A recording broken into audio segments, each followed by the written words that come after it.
Alright guys, so what I got going on here with my computer is I've got two new things that I'm going to do. The first one is just going to replace the current subwoofer audio cables.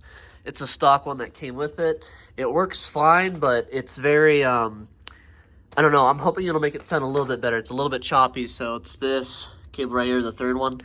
And we got the new one over there.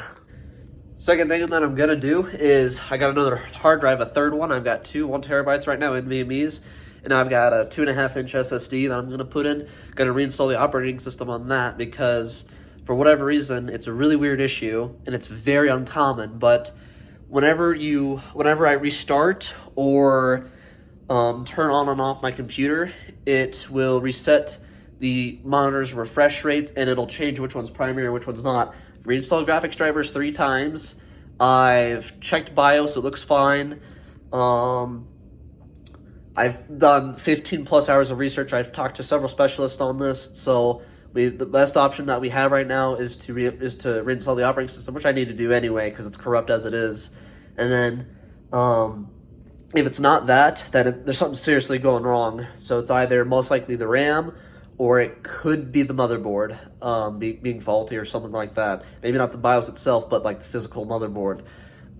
So I'm going to look at that and just kind of go through it, but I just leave it off. I leave it in idle mode right now, as you guys can see. I just put it in sleep mode. That way I don't have to reset the monitors every time. It is a huge inconvenience and it's a very big annoyance. Like I said, the system just needs to be reinstalled anyways, so I'm gonna go ahead and do that. There's the old sub cable. It was grounded, but there's no fancy. It's about the same fancy plug as on here. It's a little bit kind of a thin wire. My hands are pretty small, and that is a very small wire. So we'll have a look at the new one here. Here's the new one. Similar. I've heard a lot of good things about this brand, so I want to see how this does. I mean, yeah, you can kind of tell the difference already. It's a little bit thicker. These are golden ends, and these ones are only silver. It doesn't look like it on camera, but yeah, these are golden ones, and those are silver. So I've been told that those are a little bit better quality. Hopefully it sounds better. And I actually have an extension cord that was hooked up to this one, so I might see if this is long enough to reach there. If not, it's not a big deal. The extension cord's very good too. It's one of those higher quality ones. So, and again, that one goes right there. It's the third one there, or yeah, I'm sorry, the fourth cable right there, from the left side. So. Alright, I decided just to keep the extension cord for now. I'll mess with it later, but she's all hooked up and ready to go. I'll do a sound test later. Here's the new drive. This is what the operating system is going to go on. So, time to turn her on, back up all my files, turn off the power supply, and yeah, I got to grab my box 2 so I can get my motherboard cables and power supply cables for this bad boy. I'm so excited! Alright, so this is what we're at.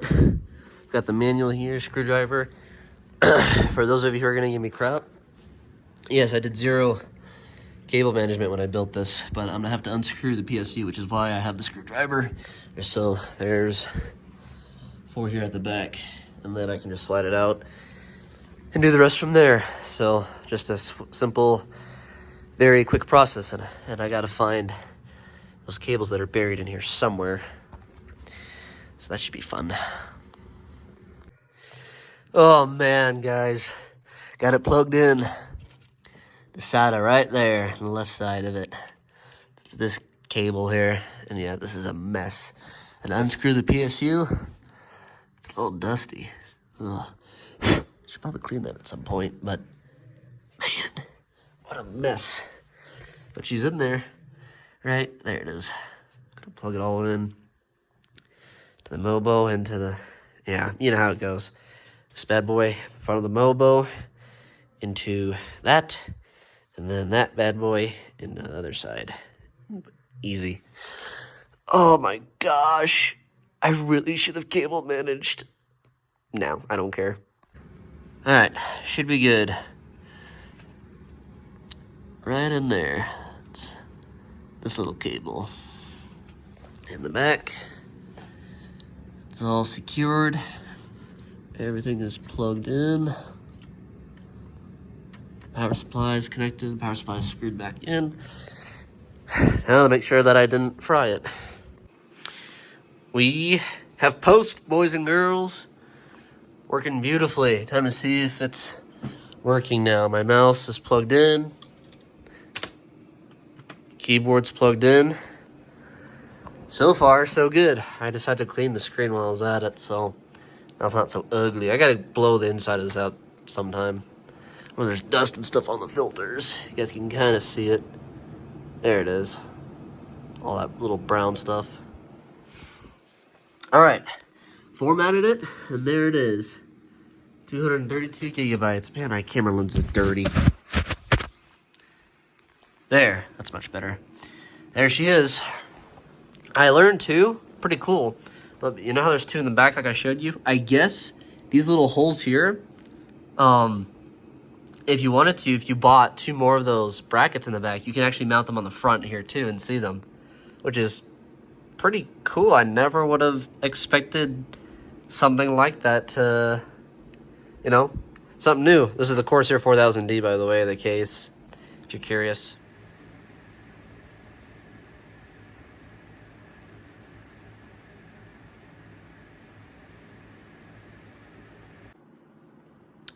All right, everything is working. Remember how I said the monitors weren't working last time? So now it's saved everything. The hertz refresh rate, the primary display, the positioning of the third monitor, all of it now is working since I shut down and restart, because I had to force it to shut down last time because it kept crashing. And so because of that, I had to re-update COD, so that's done. I installed War Thunder again, and now I just have the last DLC, and I have the last, I have the official version of FS22 downloading. And on the release date of FS25, I'm going to install it too. I already have the key and stuff. I already bought the game. It's the big boy pack. I'm going to make a video about that. But yes, so far, so good. This beast is running good. And yeah, the only thing that I wasn't able to get working is that I have Windows on this drive, and it's still downloaded to this drive. So not a huge deal if I have to re-download all this crap again. You know, it's going to suck, and I'm going to make sure I do it right next time, but I do have that drive if I need it to spare, just for extra stuff too. So, and I do have another version of Windows on that too. I have Windows 10 on that, but so far so good. After I'm done updating that and downloading that, now I'm going to do this, do a restart, and then the only thing I have to do after that is go through NVIDIA Control Panel. There's a video I watched and optimize everything in here, like set a max FPS per game, whether, you know, what I want for each game. But other than that, yeah, the rest of it's good to go. I've set up OBS and stuff again, and literally everything else is good. So I'm very pleased that this is working now, and it was well needed for a reset. But yes, Beast is working good. I did clean I think I said this earlier, but I did clean the screen, so it looks a lot better now. But the back is still a mess, of course.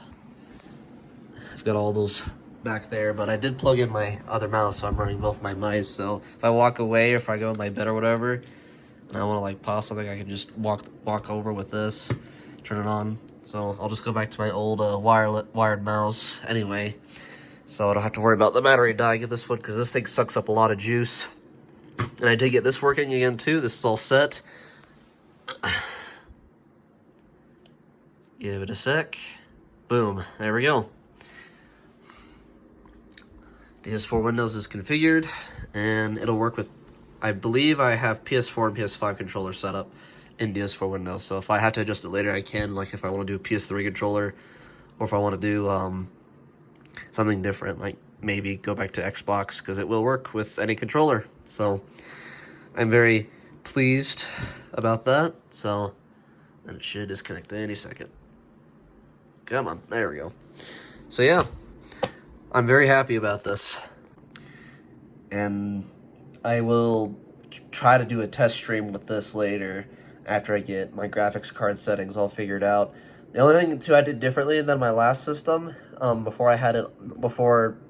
the monitor's not working right, is I didn't have my motherboard stuff installed.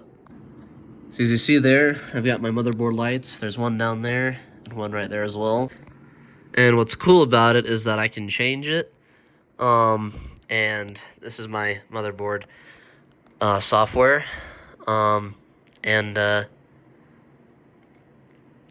What's pretty unique is that once it does this here, I can change the colors of that. It has different modes and stuff. Default, it's just set to that, just to the rainbow. So, but there's other cool stuff too that I can do with this. And it's super, super unique. I love it. It's really cool. There we go. So I gotta remember it's in here. So I can do something like this, where it kind of just quickly goes.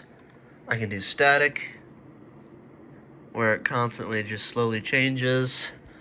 I can do a spotlight, where it just does that, up and down. So pretty cool. I can do music, so if I have music playing, it should sync with that, so that's pretty cool too. And then this is another one. What was the one that I had it on earlier? I'm trying to remember. It might have been this one. Yes, there it is, where it's kind of like a pulse. So just a small detail, but I didn't know that you could actually do that. So it's pretty cool. But I mean, I can change it to green if I want.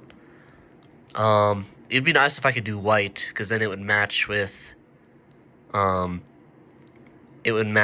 my mother, you know, with everything else. So, but yeah, it's pretty cool what I can do with this. So I just thought I'd show you guys. I think I like that one the best. It's the very high pulse, rainbow.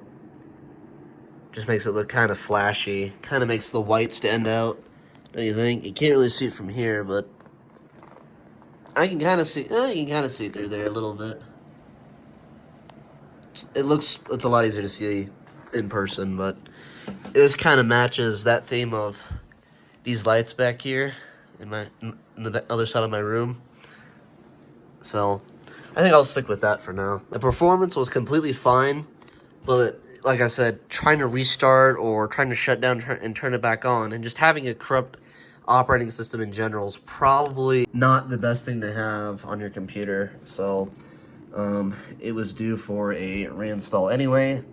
I didn't do it properly. I'll have to watch a video. I did something wrong, so that way I could install it directly on that drive, because once you install Windows, it likes to stay on that drive. It doesn't give you an option. I did go in the BIOS and change the which drive I wanted it to launch from, and because of that, I put I don't know. I did something wrong, but if I have to do it again, I will. If not, as long as everything runs fine, I'm not going to worry about it. So I learned my lesson. Next time I build a PC, I'm going to make sure, or another PC, like once this one dies, then I'm going to make sure that I get at least 2 drives, little one for the operating system and then a big one for everything else. So I'm not sure if I will get 3 again in the future. I probably will, one for games and then the other for just personal stuff like photos and whatnot, just like I have here. Oh yes, and if you're wondering, I did test this new cable, and yeah, it did. The new subwoofer cable here, RCA. It definitely worked. It sounds a lot better. So there's no static or anything built in that one. That old cable I kept inside of a spare box, but yes, this bad boy sounds a lot better now. So very pleased with that. That little $5-6 cable is all it takes, and it's reconfigured. One thing too I used to have my headset plugged into the back there, which I should probably do anyway, but because I hated having it at the top here, as you guys saw. And what I ended up doing is I just, because it's hooked through here, and then I can just take it off and pull. There's another one right underneath here where it hooks up and it holds the cable, so that way I don't have to worry about it getting in the way whenever I want to crawl underneath my desk. And yes, I know this is a mess, don't worry about it. And yes, I know I have two and I don't need all of them, but yes, I do. This one here's for audio, other one's for everything here that causes a lot of it's like where the energy shifts, so it creates ground loops, and that's when you get buzz in your system, so that's to avoid that. But yeah, so anyway, since I have 4 outputs, I just plugged my headset into the 4th output because it's not being used by anything. And then these 2 here on the end are 2 inputs. So of course the one's my PC, and then for the wireless, that's what this transmitter's for. So I just got to switch that left switch there to the right, and then it'll Bluetooth my phone, and that's how I tested it through here. That's why I didn't record it, because this was busy doing its thing. So I don't want to interrupt that, but yep, all hooked up again, and should be good. Hey guys, it wasn't the operating system. It's not the graphics drivers. It's not the graphics card itself. It wasn't Windows. So, long story short,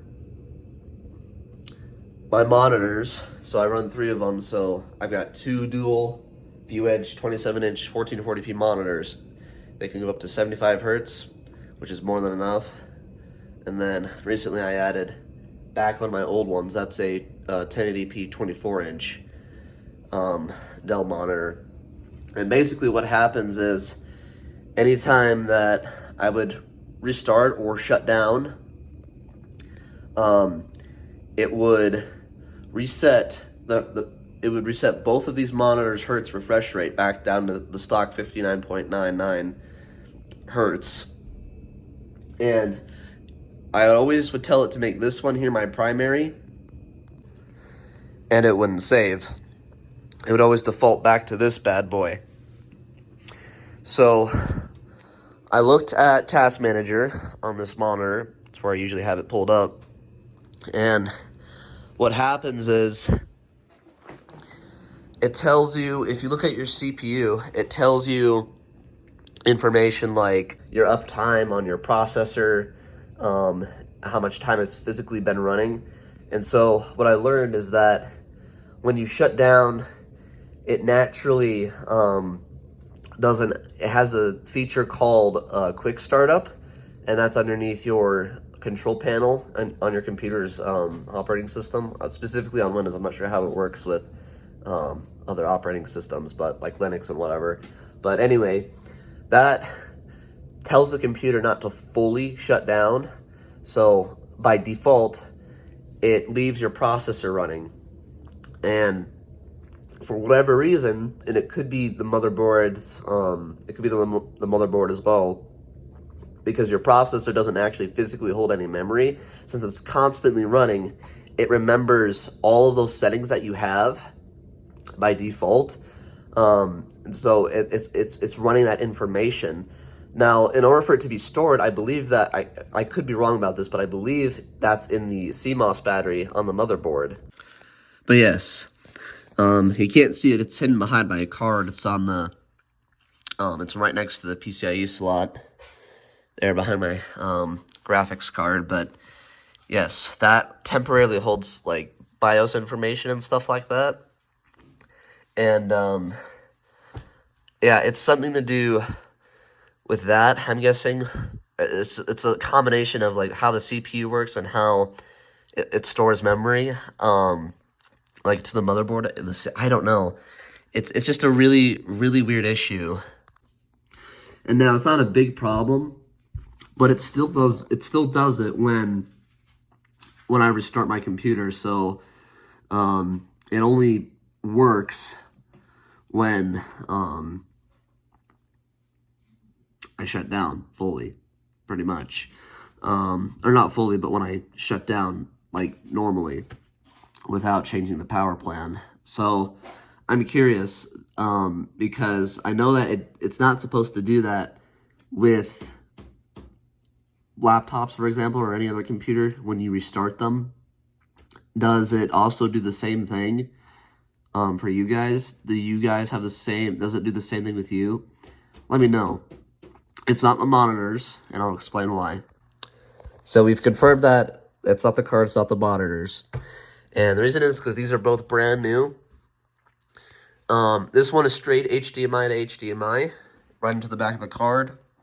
This one is HDMI and then has a HDMI to DisplayPort adapter. And the other end's also DisplayPort because, you know, most cards only have one HDMI port and then 3 display ports. And then this bad boy also has brand new cables. It's VGA to VGA adapter, and that VGA adapter also goes to a DisplayPort. So it's not the monitors. And it could be that some of you could say it might be the branding that's causing it to do that, but again, I doubt it. It has to it has to do something with these two. It's really, really weird. But yeah, let me know if you guys have the same issue. Try some tests with it. I'm actually really curious to see what you all find and what you all come up with. Am I the only one that's having this? Is it just a very rare occurrence? For those of you who do know, is it just the CMOS battery? Do I need to reset that? I'm really curious to know. I've never seen. I've looked all over the internet. I can't find anything relatively close to having the same issues that I'm having. Usually, it was graphics drivers and it fixed it for most people, or it was reinstalling Windows. Again, that didn't really help my case here, but it did help give me more information. Like I said, I tried reinstalling Windows on the new hard drive that I have in here. So I'm really curious to your guys' thoughts. If I didn't make anything clear, just comment below and I'll correct myself, or if I said something wrong, but let me know. I really am curious. And in case if you're wondering if there's something I missed too, this is 11th gen i5 11400F, and then this motherboard supports 10th and 11th gen. It's the Z590 plus Wi-Fi, so it's got the extended Wi-Fi antenna. That's what that means. So I don't know if that really matters, but I've been told too, in very rare cases, it could be the RAM. But again, based on everything I've explained to you, it makes sense that it's either like I said, the processor or the CMOS battery. But that's 32 gigs of DDR4. It's got 8 sticks, 4 8GB sticks. So if that has something to do with it too, just let me know. Yeah, I'm really curious to see what you guys have to say about this. So just let me know. Anyway.